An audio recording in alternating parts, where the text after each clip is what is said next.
अस्सलाम वालेकुम तमाम नाजरीन हाजरीन और नाकदीन को मेरा सलाम। क्रिकेट टॉक की आज के एपिसोड में हम बात करेंगे Pakistan versus Bangladesh test series 2024 पर और उसके पहले टेस्ट मैच पर। क्या सोचा था, क्या हुआ है इस मैच में, और एक पॉइंट मैं बात स्टार्ट करने से पहले बताना चाहूँगा आप सबको कि मैंने एक वीडियो बनाई थी T20 वर्ल्ड कप के बाद कि पिचेस कैसी होने चाहिए। WTC फाइनल अगर पाकिस्तान ने खेलना है 2023 से 2025 का जो WTC साइकिल है उसका, तो पाकिस्तान के लिए उसमें क्या चीज़ें बेहतर की जा सकती हैं ताकि उन्हें जो होम एडवांटेज है पाकिस्तान को वो मिल सके। कुछ बेहतर नहीं हुआ, कोई प्लानिंग नहीं थी मैनेजमेंट की तरफ से। प्लेयर्स पर मैं कोई तनकीद नहीं करूंगा क्योंकि उनका तो नहीं है कसूर, इसमें कसूर सारा मैनेजमेंट का है। इसलिए है क्योंकि उन्होंने पिच ही गलत रीड की है। सुनने में आया कि ये रावलपिंडी की पिच है, यहाँ पर घास होती है थोड़ी बहुत और ये फास्ट बॉलर्स को सपोर्ट करेगी, और काफ़ी हद तक मैनेजमेंट का भी अंदाज़ा सही था क्योंकि अगर आप देखें जितने भी ग्राउंड हैं पाकिस्तान में, चाहे कदाफी स्टेडियम हो, नेशनल स्टेडियम हो, वहाँ पर इतनी हेल्प नहीं मिलती फास्ट बॉलर्स को। वहाँ पर स्पिनर्स डोमिनेट करते हैं चौथे पाँचवें दिन, वरना वो जो पिच है वो भी डेड खेलती है, यानी बैट्समैन के लिए तो जन्नत है। और पिंडी की जो पिच है उस पर थोड़ा बहुत सपोर्ट होता है बॉलर्स के लिए, लेकिन हमें वो सपोर्ट इस मैच में नज़र नहीं आया। मैच की जो सारी कहानी थी वो मैं आपके सामने रखता हूँ। पहले बैटिंग है पाकिस्तान की और 6 विकेट पर 448 रन बनाकर डिक्लेयर किया पाकिस्तान ने। और कई लोगों को लगा कि क्या डिक्लेरेशन बहुत जल्दी कर दी या थोड़े और रन ऐड किए जा सकते थे, तो मुझे लगता है कि रन्स आपके पास इनफ थे। 448 रन्स बहुत होते हैं, बहुत रन्स होते हैं। इतने रन्स पर आप उन्हें आउट कर सकते थे, लेकिन ऐसा हुआ नहीं। अगर हम पाकिस्तानी बैट्समैनों के बारे में हम बात करें तो अब्दुल्ला शफीक ने 2 रन बनाए और उनका रफ पैच चल रहा है। ऑस्ट्रेलिया वाली सीरीज़ भी आप देखें तो एक आधा उनके बैट से आया है 50, लेकिन कोई बड़ी इनिंग अब्दुल्ला शफीक से बहुत अरसे से नहीं आई। वो अच्छा प्लेयर है, वो साउंड प्लेयर है, लेकिन वैसी इनिंग नहीं आई अब्दुल्ला शफीक के बैट से अभी तक। साइम अयूब ने हाफ सेंचुरी स्कोर की और 56 रन बनाए, और ये ज़रूरी भी था क्योंकि साइम अयूब को अगर आपको एडजस्ट करना है टेस्ट क्रिकेट में तो उनका जो टेम्परामेंट है वो बड़ी इनिंग खेलने का होना चाहिए, और साइम अयूब ने ऐसे ही किया और उन्होंने हाफ सेंचुरी स्कोर की। कप्तान शान मसूद सिर्फ 6 रन बना सके, कोई बड़ी इनिंग नहीं आई उनसे भी, और ऑलमोस्ट 2 खिलाड़ी 20 के स्कोर पर आउट हो चुके थे पाकिस्तान के पहली इनिंग में। कुछ बारिश की आंख मचोली भी लगी रही पहले दिन क्योंकि मौसम इतना ख़ास नहीं था और बादल थे काफ़ी, तो हुआ भी कुछ यूँ कि बारिश होती रही। लेकिन कुछ ओवर्स हुए पहले दिन और 3 विकेटें पाकिस्तान खो चुका था पहले दिन ही, क्योंकि बड़ी विकेट बाबर आजम की विकेट भी बांग्लादेश ने ले ली थी जो बगैर कोई रन बनाए आउट हुए। अब लोग कहते हैं कि बाबर का फॉर्म अच्छा नहीं है, बाबर के रन नहीं आ रहे, तो मुझे लगता है कि बाबर कभी आउट ऑफ फॉर्म था ही नहीं। मुझे अभी भी लगता है कि बाबर आउट ऑफ फॉर्म नहीं, क्योंकि वो जैसे स्टार्ट लेता है, स्पेशली मैं टेस्ट मैचेस की बात कर रहा हूँ, ODI और T20 में तो वो अभी भी उसी तरह रन बना रहा है। मैं टेस्ट की बात कर रहा हूँ कि उसे स्टार्ट्स मिल रहे हैं, बाबर को स्टार्ट्स मिल रहे हैं, 30-40 कर रहा है, लेकिन वो जो स्टार्ट्स हैं उनको कन्वर्ट नहीं कर पा रहा। और जिस बॉल पर वो आउट हुआ है, जो बॉल थी शरीफुल इस्लाम की, वो बॉल भी अच्छी थी और वो कैच भी बहुत अच्छा था लितन दास का, जो उन्होंने एक हाथ से किया था।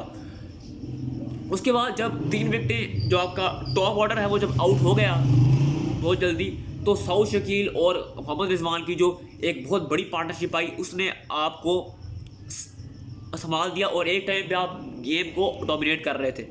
171 रन बनाए मोहम्मद रिजवान ने और नॉट आउट गए वो, और वो बहुत अच्छी बारी थी उस सूरत हाल में जब टीम को ज़रूरत थी मोहम्मद रिजवान की, तो उन्होंने परफॉर्म किया। सऊद शकील 141 रन बनाए उन्होंने, वाइस कैप्टन है वो टेस्ट टीम के, और बहुत ही उन्होंने अच्छा खेला सऊद शकील ने, और इस WTC में शायद वो पाकिस्तान के टॉप रन गेटर हैं और वो बहुत अच्छे फॉर्म में हैं। नीचे से सलमान अली आ गए, उन्होंने 19 रन बनाए, वो आउट हुए, और 27 रन बनाकर नॉट आउट रहे शाहीन शाह अफरीदी।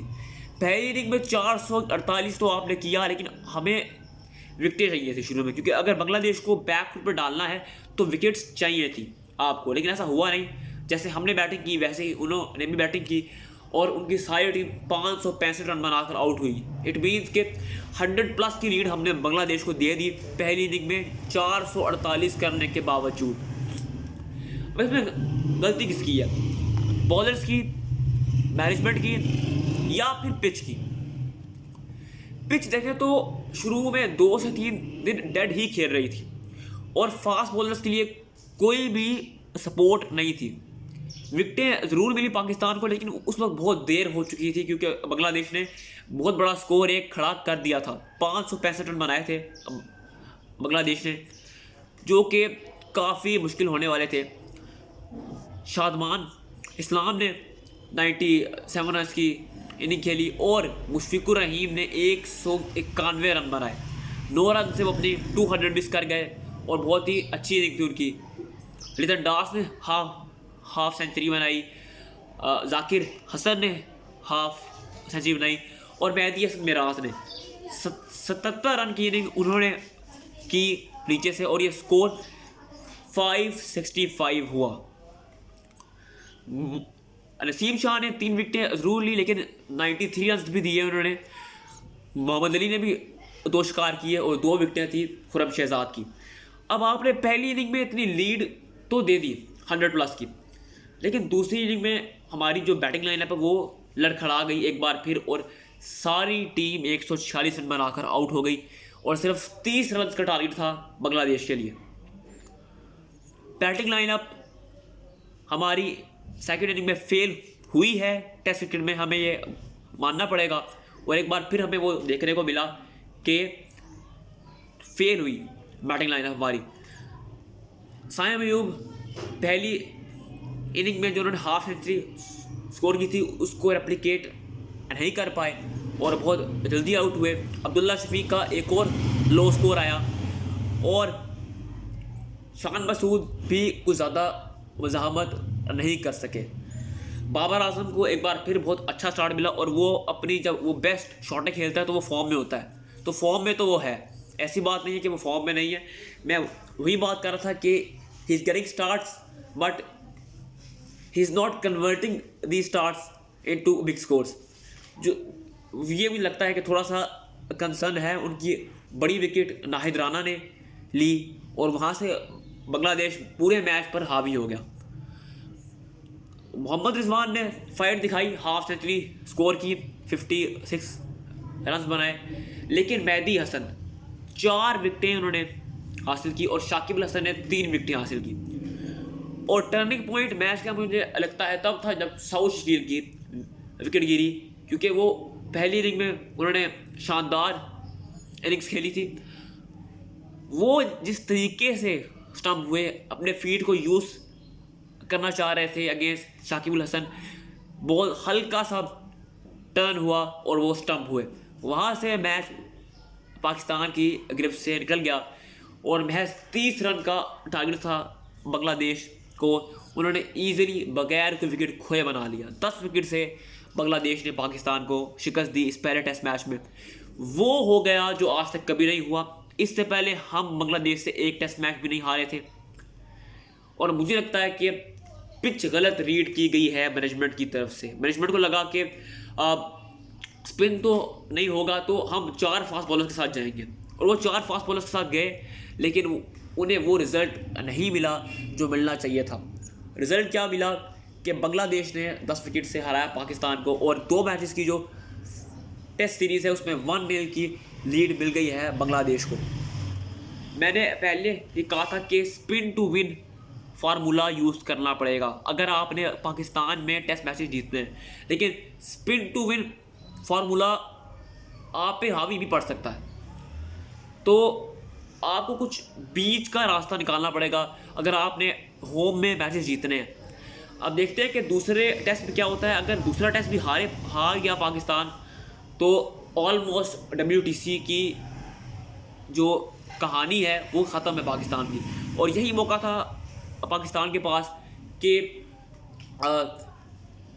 WTC की जो फाइनल की रेस है उसमें वापस आ सके, लेकिन अब हालात काफ़ी मुश्किल लग रहे हैं।